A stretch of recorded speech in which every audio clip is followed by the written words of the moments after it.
ಗೆಳೆಯರೇ ನಮಸ್ಕಾರ, ಹೇಗಿದ್ದೀರಿ ಎಲ್ಲರೂ? ಗೆಳೆಯರೇ, ತಮಿಳುನಾಡಲ್ಲಿ ಜೋಸೆಫ್ ವಿಜಯ್ ಅವರ ಸುನಾಮಿಗೆ ಎಲ್ಲರೂ ದಂಗಾಗಿದ್ದಾರೆ. ಈಗ ತಮಿಳುನಾಡಲ್ಲಿ NDA ಯಾಕೆ 3ನೇ ಸ್ಥಾನಕ್ಕೆ ಹೋಗಿದೆ? ಆಡಳಿತ ವಿರೋಧಿ ಅಲೆಯನ್ನು ಎದುರಿಸ್ತಾ ಇದ್ದ DMKಗಿಂತ ಕೆಳಗೆ ಹೋಗಿದ್ದು ಹೇಗೆ ಅನ್ನೋ ಚರ್ಚೆಗಳು ಶುರುವಾಗಿವೆ.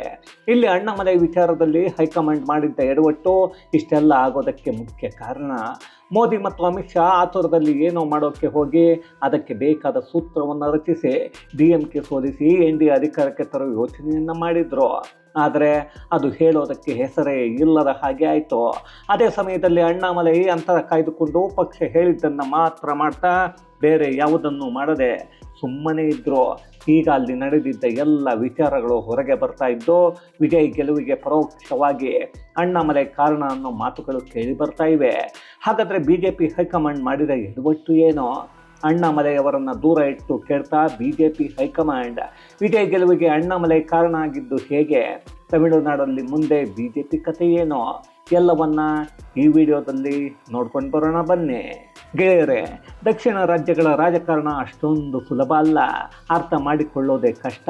ಕರ್ನಾಟಕದಲ್ಲಿ ನಮ್ಮ ಜನ ಊಟವನ್ನು ಬೇಕಾದರೂ ಬಿಡ್ತಾರೆ, ಅದೇ ಜಾತಿಯನ್ನು ಮಾತ್ರ ಬಿಡಲ್ಲ ಅನ್ನೋ ತರಹದ ರಾಜಕಾರಣ ಇದೆ. ಕೇರಳಕ್ಕೆ ಹೋದರೆ ಹಿಂದೂ ಧರ್ಮವನ್ನು ದ್ವೇಷ ಮಾಡಿದರೆ ಸಾಕು, ಜಾತ್ಯತೀತ ಅಂತ ಹೇಳ್ತಾ ಮುಸ್ಲಿಮರನ್ನು ಪ್ರೀತಿ ಮಾಡೋರಿಗೆ ಬುದ್ಧಿವಂತ ಅನ್ನೋ ಪಟ್ಟವನ್ನು ಕಟ್ತಾರೆ. ಆಂಧ್ರ ಪ್ರದೇಶದಲ್ಲಿ ಪ್ರಾದೇಶಿಕತೆ, ಜನಪ್ರಿಯತೆ ಜೊತೆಗೆ ನಾಯಕರ ಗುರಿ ಏನು ಅನ್ನೋದನ್ನು ನೋಡಿ ಮತವನ್ನು ಹಾಕ್ತಾರೆ. ತೆಲಂಗಾಣದ ಜನರು ಪಕ್ಷಗಳನ್ನು ಬದಲಾಯಿಸ್ತಾ ಒಳ್ಳೆಯ ನಾಯಕರನ್ನು ಹುಡುಕಾಟ ನಡೆಸ್ತಾ ಇದ್ದಾರೆ. ಅದೇ ತಮಿಳುನಾಡಿಗೆ ಬಂದರು, ಅವನು IAS ಆದರೂ ಆಗಿರಲಿ, IPS ಆದರೂ ಆಗಿರಲಿ, ವಿಜ್ಞಾನಿ ಆದರೆ ಆಗಿರಲಿ, ಉತ್ತಮ ಜ್ಞಾನಿಯಾದರೂ ಪರವಾಗಿಲ್ಲ, ಅಲ್ಲಿ ಸಿನಿಮಾ ನಟ ಆಗಿಲ್ಲ ಅಂದರೆ ಅವನೊಬ್ಬ ಯೋಗ್ಯತೆ ಇಲ್ಲದವನು ಅನ್ನೋ ಲೆಕ್ಕಾಚಾರಗಳು ನಡೀತಾನೆ ಇರುತ್ತವೆ. ಅದೇ ಆಧಾರದ ಮೇಲೆ ಈ ಬಾರಿ ಜೋಸೆಫ್ ವಿಜಯ್ ದಿಗ್ವಿಜಯ ಸಾಧಿಸಿ ಮುಖ್ಯಮಂತ್ರಿ ಆಗೋ ಕಡೆ ಹೆಜ್ಜೆ ಹಾಕ್ತಾ ಇದ್ದಾರೆ. ಹಾಗಂತ TVK ಪಕ್ಷ ಗೆಲ್ಲೋಕೆ ಕಾರಣ ವಿಜಯ್ ಅಂತ ಯಾರಾದರೂ ಅಂದುಕೊಂಡ್ರೆ ಅದು ನಮ್ಮ ಮುಟ್ಟಾಳತನ. ನಿಜವಾಗ್ಲೂ ತಮಿಳುನಾಡಲ್ಲಿ ವಿಜಯ್ ಅವರ ಪಕ್ಷ ಗೆಲ್ಲೋದಕ್ಕೆ ದೊಡ್ಡ ಪಾತ್ರ ವಹಿಸಿರೋದು BJP. ಅಂದರೆ BJP ಮಾಡಿಕೊಂಡ ದೊಡ್ಡ ತಪ್ಪು. ಸುಮ್ಮನೆ 2 ವರ್ಷದ ಹಿಂದೆ ತಮಿಳುನಾಡನ್ನು ನೋಡಿದರೆ ಆಗ ರಾಜಕೀಯದಲ್ಲಿ ಇದ್ದದ್ದು ವಿಜಯ್ ಅಲ್ಲ, ಆಗ ತಮಿಳುನಾಡಲ್ಲಿ ಸದ್ದನ್ನು ಮಾಡ್ತಾ ಇದ್ದದ್ದು ಅಣ್ಣಾಮಲೈ ಮತ್ತು ಸ್ಟಾಲಿನ್. DMK ಅಕ್ರಮಗಳನ್ನೇ ಹಿಡ್ಕೊಂಡು ಖಡಕ್ ಅಧಿಕಾರಿಯ ಹಾಗೆ DMK ಫೈಲ್ಸಿಂದ ಶುರುವಾದ ಅಣ್ಣಾಮಲೈ ಆರ್ಭಟ ಒಂದರ ನಂತರ ಒಂದು ಫೈಲ್ಸ್ ಆರ್ಭಟ ಇಡೀ DMK ಸರ್ಕಾರವನ್ನೇ ಗಡ ನಡಗಿಸ್ತಾ ಇತ್ತು. ತಮಿಳುನಾಡಲ್ಲಿ ಯಾರು ಪ್ರಶ್ನೆಯನ್ನು ಮಾಡದ ಹಾಗೆ DMK ತಮ್ಮದೇ ಮಾಧ್ಯಮಗಳನ್ನು ಹೊಂದಿದ್ದು ನಮಗೆಲ್ಲ ಗೊತ್ತೇ ಇದೆ. ಆದರೆ ಏನು ಮಾಡೋದು, ಇದು ಸೋಷಿಯಲ್ ಮೀಡಿಯಾ ಯುಗ, ಅದು ಯಾರಪ್ಪನದ್ದು ಅಲ್ಲ. ಅದೇ ಕಾರಣಕ್ಕೆ ಅಣ್ಣಾಮಲೈ ಇಟ್ಟಿದ್ದ ವಿಚಾರಗಳು ಮಾಧ್ಯಮಗಳ ಮೂಲಕ ಅಲ್ಲದೇ ಇದ್ದರೂ ಸೋಷಿಯಲ್ ಮೀಡಿಯಾ ಮೂಲಕವೇ ಇಡೀ ದೇಶದ ತುಂಬ ಹಬ್ಬಿ DMKಗೆ ದೊಡ್ಡ ಸವಾಲಾಗಿತ್ತು. ಅಣ್ಣಾಮಲೈ ಅವರ ವಿರುದ್ಧ ಇಲ್ಲದ ಕೇಸುಗಳನ್ನು ದಾಖಲು ಮಾಡಿ ಜೈಲಿಗೆ ಕಳಿಸೋಕೆ ಸ್ಟಾಲಿನ್ ಪ್ಲ್ಯಾನ್ ಕೂಡ ಮಾಡಿದ್ರು. ಅದು ಕೆಲಸವನ್ನು ಮಾಡಲಿಲ್ಲ. ಅದಕ್ಕೆ ಕಾರಣ ಅಂದರೆ ಅಣ್ಣಾಮಲೈ ಅವರ ವಿರುದ್ಧ ಯಾವುದೇ ಕೇಸುಗಳು ಇರಲಿಲ್ಲ, ಅಣ್ಣಾಮಲೈ ಯಾವುದೇ ಅಕ್ರಮ ಮಾಡಿರಲಿಲ್ಲ. ಅದರಲ್ಲೂ ಸನಾತನ ಧರ್ಮವನ್ನು ನಾಶ ಮಾಡ್ತೀನಿ ಅಂತ ಹೇಳಿದ್ದ ಉದಯನಿಧಿಗೆ ಅಣ್ಣಾಮಲೈ ಕೇಳ್ತಾ ಇದ್ದ ಒಂದೊಂದು ಪ್ರಶ್ನೆಗೂ ಸರಿಯಾದ ಉತ್ತರ ಕೊಡೋದಕ್ಕೆ ಆಗದೆ ಒದ್ದಾಡ್ತಾ ಸಿಕ್ಕಾಪಟ್ಟೆ ಟ್ರೋಲ್ ಆಗಿದ್ದೂ ಇದೆ. ಇದರ ಲಾಭವನ್ನು BJP ಮತ್ತು ಅಣ್ಣಾಮಲೈ ಪಡೆದುಕೊಳ್ಬೇಕಾಗಿತ್ತು. ರಾಜಕೀಯದಲ್ಲಿ ಆಗಿದ್ದು ಮಾತ್ರ ಎಲ್ಲವೂ ಉಲ್ಟಾಪಲ್ಟ. ಅಣ್ಣಾಮಲೈ ಹೆಣೆದಿದ್ದ ಬಲೆಯಲ್ಲಿ ಸಿಕ್ಕಿ ಬಿದ್ದಿದ್ದು DMK, ಅದನ್ನು ಲಾಭವಾಗಿ ಬಳಸಿಕೊಂಡಿದ್ದು ಜೋಸೆಫ್ ವಿಜಯ್. ಅಣ್ಣಾಮಲೈ ಹೆಣ್ಮಕ್ಕಳ ತರಹದ ಪಾದಯಾತ್ರೆ ಮಾಡಿ ಇಡೀ ತಮಿಳುನಾಡು ಸುತ್ತಿದ್ರು. ಇಡೀ ರಾಜ್ಯದಲ್ಲಿ ಯಾವ ವಾತಾವರಣ, ಯಾವ ಮೂಲೆಯಲ್ಲಿ ಇದೆ, ಯಾವ ಭಾಗದಲ್ಲಿ ನಮ್ಮ ಪರವಾದ ಅಲೆ ಇದೆ ಅನ್ನೋದನ್ನು ತಿಳಿದುಕೊಂಡಿದ್ರು. ಇಡೀ ತಮಿಳುನಾಡಿನ ಪರಿಸ್ಥಿತಿಯನ್ನು ಅರ್ಥ ಮಾಡಿಕೊಂಡ್ರು.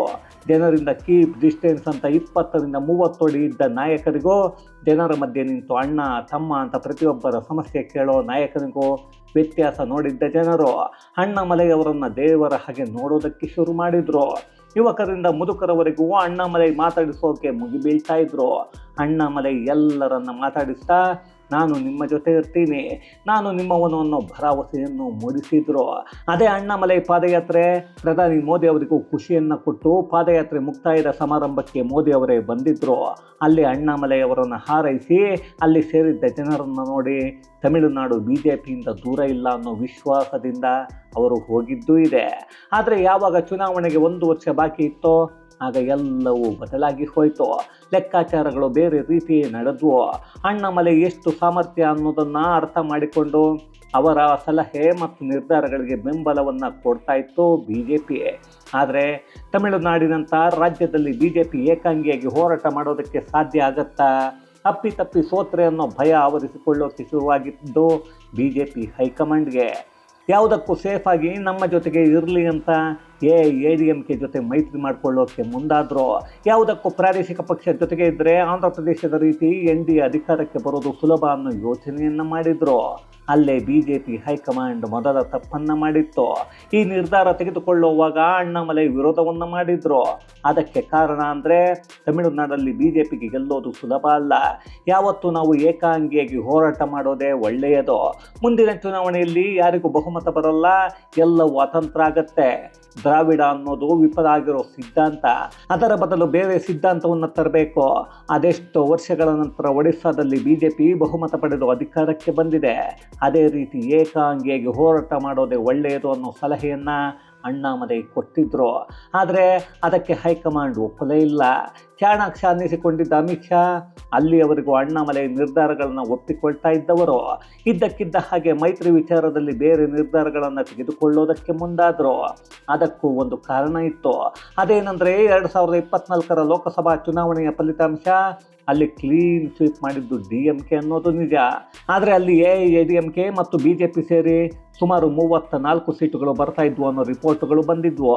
ಅದನ್ನೇ ಲೆಕ್ಕ ಹಾಕಿದ್ದ ಹೈಕಮಾಂಡ್ ಹಳ್ಳಕ್ಕೆ ಬಿದ್ದಿತ್ತು. ಅಲ್ಲಿ ಒಟ್ಟಿಗೆ ಸೇರಿದರೆ ಗೆದ್ದು ಬಿಡ್ತೀವಿ ಅನ್ನೋ ಯೋಚನೆ ಮಾಡೋದ್ರ ಬದಲು ಹಿಂದೆ ಎಲ್ಲ 2% ವೋಟ್ ಶೇರ್ ಪಡೆದುಕೊಳ್ತಾ ಇದ್ದ BJP ಲೋಕಸಭೆಯಲ್ಲಿ ಏಕಾಂಗಿಯಾಗಿ 11% ವೋಟುಗಳನ್ನು ಪಡೆದುಕೊಂಡಿತ್ತು. ಅದನ್ನು ಸರಿಯಾಗಿ ಯೋಚನೆ ಮಾಡಿದರೆ ಈ ಚುನಾವಣೆಯಲ್ಲಿ ಇಲ್ಲಿ BJP ಏಕಾಂಗಿಯಾಗಿ ಹೋರಾಡ್ತಾ ಇತ್ತು. ಆದರೆ BJPಗೆ ಮೈತ್ರಿಯಿಂದ ಮಾತ್ರ ಗೆಲ್ಲೋದಕ್ಕೆ ಸಾಧ್ಯ ಅನ್ನೋದು ತಲೆಯ ತುಂಬ ತುಂಬಿಕೊಂಡಿತ್ತು. ಅದು ಯಾವುದೇ ಮಾತುಗಳನ್ನು ಕೇಳದೆ ಕೇವಲ ಮೈತ್ರಿಯ ಬಗ್ಗೆ ಮಾತ್ರ ಯೋಚನೆ ಮಾಡೋ ಹಾಗೆ ಮಾಡಿತ್ತು. ಇನ್ನು ಪಳನಿಸ್ವಾಮಿಯನ್ನು AIADMK ನಾಯಕ ವಿಪಕ್ಷದಲ್ಲಿ ಕೂತ್ಕೊಂಡು ರಾಜ್ಯದ ಜನರಿಗೆ ಆಗ್ತಾ ಇರೋ ಅನ್ಯಾಯದ ವಿರುದ್ಧ ಮಾತಾಡೋದನ್ನು ಬಿಟ್ಟು ಟೈಮ್ ಪಾಸ್ ಮಾಡ್ತಾ ತಾವು ಮಾಡಬೇಕಾಗಿರೋ ಕೆಲಸವನ್ನು ಅಣ್ಣಾಮಲೈ ಮಾಡ್ತಾ ಇದ್ದಾರೆ ಅನ್ನೋ ಹೊಟ್ಟೆ ಉರಿ ಶುರುವಾಗಿತ್ತು. ಯಾವಾಗ BJP ತಮ್ಮದೇ ಪಕ್ಷವನ್ನು ಕಿತ್ತು ಹಾಕೋಕೆ ಬರ್ತಾ ಇದೆ ಅನ್ನೋದು ಗೊತ್ತಾಯಿತೋ ಆಗ AIADMK ಒಂದೊಂದೇ ಟಾರ್ಗೆಟ್ ಮಾಡೋಕ್ಕೆ ಶುರು ಮಾಡಿತ್ತು.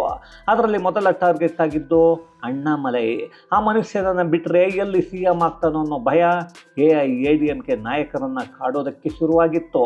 ಅದೇ ಕಾರಣಕ್ಕೆ ತಮಿಳುನಾಡು ರಾಜ್ಯಾಧ್ಯಕ್ಷ ಸ್ಥಾನದಿಂದ ಅಣ್ಣಾಮಲೈ ಅವರನ್ನು ಇಳಿಸಿದ್ರು.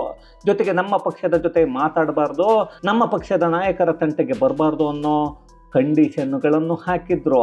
ಒಂದು ಕಾಲದಲ್ಲಿ ತಮ್ಮದೇ ಪಕ್ಷದಲ್ಲಿದ್ದ ಈಗ BJPಯಲ್ಲಿರೋ ನಯನಾರ್ ನಾಗೇಂದ್ರನನ್ನು BJP ಅಧ್ಯಕ್ಷನನ್ನು ಮಾಡಬೇಕು ಅನ್ನೋ ಪಟ್ಟನ್ನು ಹಿಡಿದಿದ್ರು. ಅದರಲ್ಲಿ ಯಶಸ್ವಿ ಕೂಡ ಆದರು.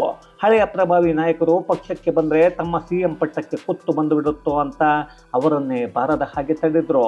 ಪಳನಿಸ್ವಾಮಿ CM ಆಗೋದಕ್ಕೆ ಯಾರು ಅಡ್ಡ ಬರಬಾರ್ದು, ಹಾಗೆ ಎಲ್ಲರನ್ನ ಮೂಲೆಗೆ ಸೇರಿಸೋ ಕೆಲಸವನ್ನು ಅಚ್ಚುಕಟ್ಟಾಗಿ ಮಾಡಿದರು. ಒಂದು ಕಡೆ ಜಯಲಲಿತಾ ಪಕ್ಷದ ಜೊತೆ ತಮಿಳುನಾಡಲ್ಲಿ ಅರಳಬೇಕಿದ್ದ ಕಮಲವನ್ನು ಮುಳುಗಿಸಿದ್ರು. ತಮಿಳುನಾಡಲ್ಲಿ ಹೈಕಮಾಂಡ್ ಅಣ್ಣಾಮಲೈ ಅವರಿಗೆ ಯಾಕೆ ಮಣಿಯನ್ನು ಹಾಕಬೇಕಿತ್ತು, ಯಾಕೆ ಅವರ ಮಾತನ್ನು ಕೇಳಬೇಕಿತ್ತು ಅನ್ನೋದನ್ನು ನೋಡಿದರೆ ತಮಿಳುನಾಡಲ್ಲಿ ಜನರು ಬದಲಾವಣೆ ಬಯಸ್ತಾ ಇದ್ದಾರೆ. ಅದು ತಮಿಳುನಾಡಿನ ತಳಮಟ್ಟದಲ್ಲಿ ಕಾಣಿಸ್ತಾ ಇತ್ತು. ದ್ರಾವಿಡ ಪಕ್ಷಗಳಿಂದ ಜನರು ಬೇಸತ್ತು ಹೋಗಿದ್ರು. ಅವರಿಗೆ ಹೊಸ ಮುಖ ಬೇಕಾಗಿತ್ತು. ಆ ವ್ಯಕ್ತಿಯ ಮೇಲೆ ನಂಬಿಕೆ ಇಡೋ ಹಾಗೆ ಇರಬೇಕಿತ್ತು. ಅವನು ಜನಪ್ರಿಯ ಆಗಿರಬೇಕಿತ್ತು. ಅದೆಲ್ಲದಕ್ಕಿಂತ ಜಾಸ್ತಿ ಅವನು ನಮ್ಮವನು ಅಂತ ಜನರಿಗೆ ಅನ್ನಿಸೋ ರೀತಿ ಇರಬೇಕಿತ್ತು. ಈ ಎಲ್ಲ ಕ್ವಾಲಿಟಿ ಅಣ್ಣಾಮಲೈ ಅವರಿಗೆ ಇತ್ತು. ಲೋಕಸಭಾ ಚುನಾವಣೆಯಲ್ಲಿ ಅಣ್ಣಾಮಲೈ ಅವರಿಗೆ ಮತ ಹಾಕೋದಕ್ಕೆ ವಿದೇಶದಿಂದ ಕೂಡ ಮತದಾರರು ಬಂದಿದ್ದರು. ಸೋತಿದ್ದಕ್ಕೂ ಜನರು ಅಣ್ಣಾಮಲೈ ಸೋಲಬಾರ್ದಿತ್ತು, ಇಂದಲ್ಲ ನಾಳೆ ಅಣ್ಣಾಮಲೈ ತಮಿಳುನಾಡು ಮುಖ್ಯಮಂತ್ರಿ ಆಗ್ತಾರೆ ಅಂತ ಮಾತಾಡ್ತಾ ಇದ್ರು. ವಿದ್ಯಾವಂತರೆಲ್ಲ ಅಣ್ಣಾಮಲೈ ಹಿಂದೆಯೇ ಇದ್ದರು. ತಮಿಳುನಾಡಿನ ರಾಜಕೀಯ ಯಾವ ರೀತಿ ಕೆಲಸ ಮಾಡುತ್ತೆ ಅನ್ನೋದು ಅಣ್ಣಾಮಲೈ ಅವರಿಗೆ ತುಂಬ ಚೆನ್ನಾಗಿ ಗೊತ್ತಿತ್ತು. ಅದೇ ಕಾರಣಕ್ಕೆ ಹೋರಾಟವನ್ನು ಮಾಡ್ತಾ ಇದ್ರೆ ಹೈಕಮಾಂಡ್ ಮಾತ್ರ ಪಳನಿಸ್ವಾಮಿಯನ್ನು ನೋಡಿ ನೋಡಿ ಹಳ್ಳಕ್ಕೆ ಬಿದ್ದಿತ್ತು. ಯಾವಾಗ ಒಂದು ಕಡೆ ಅಣ್ಣಾಮಲೈ ಪ್ರಭಾವ ಕಡಿಮೆ ಆಗ್ತಾ ಇತ್ತೋ ಆಗ ಇನ್ನೊಂದು ಕಡೆ ವಿಜಯ್ ಪ್ರಭಾವ ಜಾಸ್ತಿ ಆಯಿತು. ವಿಜಯ್ ಅದೆಷ್ಟು ಸುಲಭವಾಗಿ ಚುನಾವಣಾ ಅಖಾಡಕ್ಕೆ ಬಂದರು ಅಂತ ನೋಡೋದಕ್ಕೆ ಹೋದರೆ ಎದುರಾಳಿಯ ಬಗ್ಗೆ ಮಾತಾಡೋ ಅವರ ಕೆಲಸಗಳನ್ನು ಮೋಸಗಳನ್ನು ಜನರ ಮುಂದೆ ತೆರೆದಿಡಬೇಕಾದ ಅವಶ್ಯಕತೆ ಇರಲಿಲ್ಲ. ಯಾಕಂದರೆ ಆ ಕೆಲಸವನ್ನು ಅಷ್ಟೊತ್ತಿಗಾಗಲೇ ಅಣ್ಣಾಮಲೈ ಮಾಡಿಯಾಗಿತ್ತು.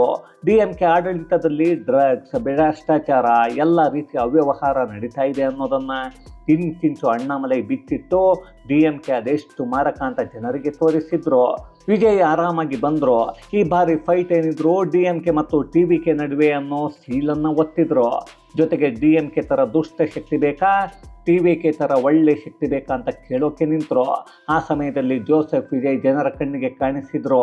ಆಡಳಿತ ವಿರೋಧಿ ಅಲೆಯನ್ನು ಎದುರಿಸ್ತಾ ಇದ್ದ ಸ್ಟಾಲಿನ್ ಮತ್ತು ಅವರ ಪಕ್ಷ, DMK ಹಾಗೆಯೇ ನಾಟಕ ಮಾಡ್ತಾ ಇದ್ದ ಪಳನಿಸ್ವಾಮಿ ಇವರ್ಯಾರೂ ಬೇಕಾಗಿಲ್ಲ ಅಂತ ಜನರು ಹೇಳಿದರು. ಬೇರೆ ಯೋಚನೆ ಮಾಡೋದಕ್ಕೆ ಏನೂ ಇಲ್ಲ ಅಂತ ವಿಜಯ್ ಅವರ TVKಗೆ ಮತವನ್ನು ಹಾಕಿದ್ರು. ಅಪ್ಪಿತಪ್ಪಿ ವಿಜಯ್ ಅವರ TVK ವಿರುದ್ಧ ಅಣ್ಣಾಮಲೈ ನೇರ ಎದುರಾಳಿಯಾಗಿದ್ದರೆ ಯಾರಿಗೂ ಇಷ್ಟೊಂದು ಸೀಟುಗಳು ಬರ್ತಾ ಇರಲಿಲ್ಲ. ಅಲ್ಲಿ ಯುವಕರ ಮತಗಳು ಇಬ್ಬಾಗ ಆಗ್ತಾ ಇದ್ವು. ವಿದ್ಯಾವಂತರು ಅಣ್ಣಾಮಲೈಗೆ ಮತವನ್ನು ಹಾಕಿದರೆ ಸಿನಿಮಾ ಪ್ರಿಯರು ವಿಜಯ್ಗೆ ಮತವನ್ನು ಹಾಕ್ತಾ ಇದ್ರು. ಇನ್ನು ಕೆಲವರು ವಿಜಯ್ ಸಿನಿಮಾ ಇಷ್ಟ, ಅದೇ ರಾಜ್ಯಕ್ಕೆ ಅಣ್ಣಾಮಲೈ ಬೇಕು ಅನ್ನೋರ ಸಂಖ್ಯೆ ಜಾಸ್ತಿ ಇತ್ತು. ದ್ರಾವಿಡ ಪಕ್ಷಗಳು ಬೇಡ ಅಂತ ಜನರು ಹೇಳ್ತಿದ್ದಾಗ BJP ಮಾತ್ರ ADMK ಜೊತೆ ಮೈತ್ರಿ ಮಾಡಿಕೊಂಡು ಎಡವಟ್ಟು ಮಾಡಿಕೊಂಡಿತ್ತು. ಮತ ಹಾಕೋದಕ್ಕೆ ದ್ರಾವಿಡ ಪಕ್ಷ ಬಿಟ್ಟರೆ ಎರಡನೇ ಪಕ್ಷವೇ ಇಲ್ಲ ಅನ್ನೋ ಹಾಗೆ ಆಗಿ ಹೋಗಿತ್ತು. ಅದೇ ಕಾರಣಕ್ಕೆ TVK ಭರ್ಜರಿ ಜಯವನ್ನು ಸಾಧಿಸಿತು. ಅದೇ ಕಾರಣಕ್ಕೆ ಕಳೆದ ಬಾರಿ BJP 4 ಸೀಟುಗಳನ್ನು ಗೆದ್ದುಕೊಂಡಿತ್ತು. ಈ ಬಾರಿ ನೋಡಿದರೆ ಕೇವಲ 1 ಕ್ಷೇತ್ರವನ್ನು ಮಾತ್ರ ಗೆದ್ದುಕೊಂಡಿದೆ. 2024 ಲೋಕಸಭಾ ಚುನಾವಣೆಯಲ್ಲಿ 11% ಮತಗಳನ್ನು ಪಡೆದಿದ್ದ BJP ಮತ್ತೆ ಪಾತಾಳಕ್ಕೆ ಕುಸಿದು ಈಗ 2% ಮತಗಳನ್ನು ಪಡ್ಕೊಂಡಿದೆ. ನಮ್ಮ ಮೇಲೆ, ನಮ್ಮವರ ಮೇಲೆ ನಂಬಿಕೆ ಇರಬೇಕು ಅಂತ BJP ಅಣ್ಣಾಮಲೈ ಅವರ ಮೇಲೆ ನಂಬಿಕೆಯನ್ನು ಇಟ್ಟಿದ್ರೆ ಒಂದಷ್ಟು ಸೀಟುಗಳನ್ನು ಖಂಡಿತ ಗೆದ್ದುಕೊಳ್ತಾ ಇತ್ತು. ಆದರೆ ಯಾರನ್ನೋ ನಂಬಿ BJP ತಮಿಳುನಾಡಲ್ಲಿ ಹಾಳಾಗಿದ್ದು ಅಕ್ಷರಶಃ ನಿಜ. ಈಗಲಾದರೂ BJP ಹೈಕಮಾಂಡ್ ಬುದ್ಧಿ ಕಲಿಯುತ್ತಾ ಅಥವಾ ಅದೇ ಆಟ ಆಡುತ್ತಾ ಅನ್ನೋದನ್ನು ಕಾದು ನೋಡಬೇಕು ಅಷ್ಟೇ. ಇದು ಗೆಳೆಯರೇ, ವಿಜಯ್ TVK ಗೆಲುವಿನ ಹಿಂದೆ ಅಣ್ಣಾಮಲೈ ಮತ್ತು BJP ಹೈಕಮಾಂಡ್ ಮಾಡಿದ್ದ ಅದೊಂದು ಎಡವಟ್ಟು ಕಾರಣ ಆಗಿರೋದರ ಕುರಿತಾದ ಒಂದಷ್ಟು ಮಾಹಿತಿ. ಮತ್ತಷ್ಟು ವಿಶೇಷತೆಗಳೊಂದಿಗೆ ಮುಂದಿನ ವಿಡಿಯೋದಲ್ಲಿ ಭೇಟಿಯಾಗೋಣ. ಅಲ್ಲಿಯವರೆಗೂ ಕನ್ನಡವೇ ಸತ್ಯ, ಕನ್ನಡವೇ ನಿತ್ಯ.